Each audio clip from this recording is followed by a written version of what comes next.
Kemungkinan pemangkasan suku bunga baik itu dari The Fed dan juga Bank Indonesia di tahun ini dan juga kurs rupiah yang saat ini masih tertekan, Anda lihat seperti apa daya tarik pasar keuangan kita dibandingkan dengan negara-negara peers? Iya, saya melihat, daya tarik, pasar kita masih cukup baik ya, Mbak Anneke. Yang pertama kalau kita lihat dari sisi makro stability ya, jadi, pertumbuhan ekonomi kita cukup tinggi gitu ya, di kisaran 5%, inflasi masih cukup terkendali di 2,8 meskipun memang, akhir-akhir ini inflasi makanan masih masih meningkat ya. Cuman, pandangan kami, kemungkinan dengan adanya, stabilisasi harga-harga makanan dan juga importasi beras harusnya kecenderungannya juga stabil, terlebih kita udah sebentar lagi masuk musim panen gitu ya, jadi dari sisi inflasi terkendali, eee, dan juga kalau kita lihat kebijakan, baik dari fiskal maupun dari moneter juga masih cukup prudent gitu ya. Jadi dari sisi Bank Indonesia, menjaga suku bunganya yang atraktif, dan dari sisi pemerintah juga, terus menjaga, apa namanya, defisit neraca berjalannya yang juga cukup terkendali gitu. Jadi kami melihat apabila nanti kondisi pasar global sudah mulai stabil gitu ya, dalam artian Fed sudah mulai menurunkan suku bunga dan sudah ada tanda-tandanya kira-kira arah eh, kecepatan penurunan suku bunga di Amerika, saya pikir Indonesia akan tetap menjadi salah satu destinasi investasi portfolio untuk investor global.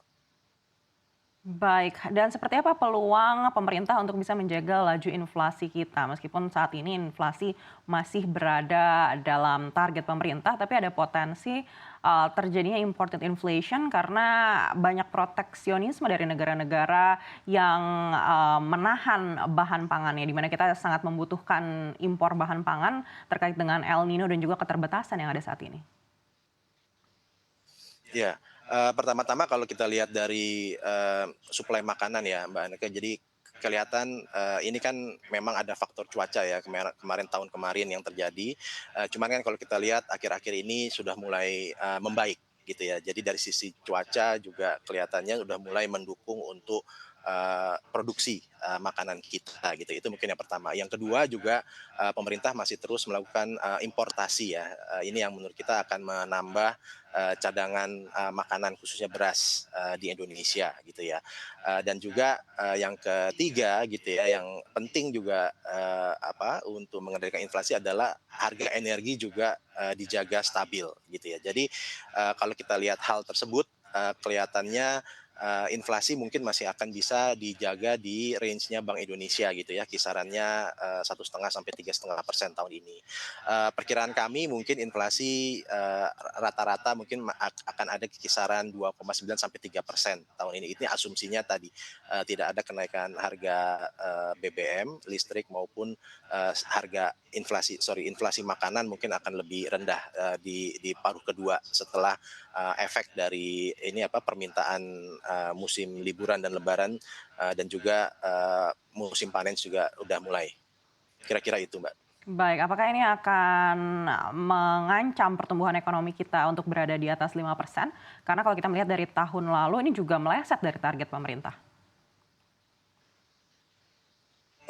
Saya pikir untuk tahun ini dorongan pertumbuhan ekonomi masih cukup baik ya.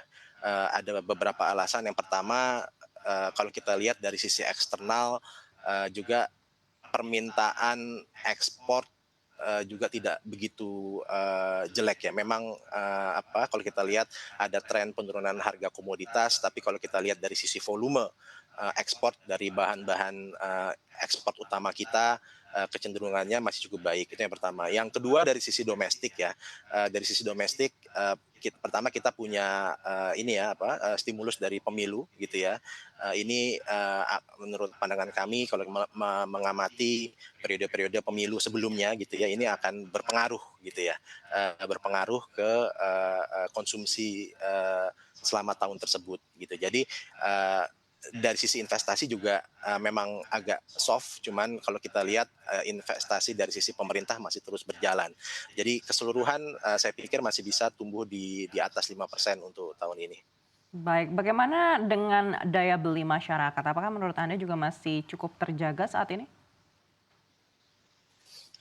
Data terakhir masih menunjukkan, hal tersebut. Memang, eee, mungkin tidak, eee, observasi kami memang mungkin konsumsi tidak sekuat, sebelum Covid ya, gitu ya. Memang terjadi, sedikit, perlambatan gitu ya, tapi kalau kita lihat dari rata-rata, laju pertumbuhannya sudah mendekati level, sebelum Covid.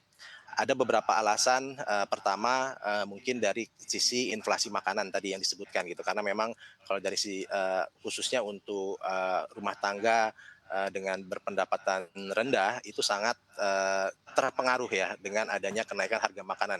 Di mana mungkin sebagian besar dari income yang mereka miliki, eee eee, dibelanjakan ke makanan gitu ya. Jadi makanya ketika harga makanan itu meningkat, artinya mereka harus merealokasi, belanjanya yang dari non makanan ke makanan. Ini mungkin ini akan, yang menjelaskan, kenapa konsumsi agak sedikit soft gitu ya. Yang kedua juga kalau kita lihat dari perbaikan di labor market mungkin belum pulih pulih benar gitu ya. Jadi memang, tingkat pengangguran sudah kembali ke level sebelum Covid, tapi kalau kita lihat dari sisi formal sector employment masih dalam proses recovery gitu. Jadi, keseluruhan, kami masih, lihat, masih cukup baik gitu. Memang cuman ada beberapa hal yang mungkin masih menahan, pemulihan untuk kembali full gitu ya, seperti, sebelum adanya Covid.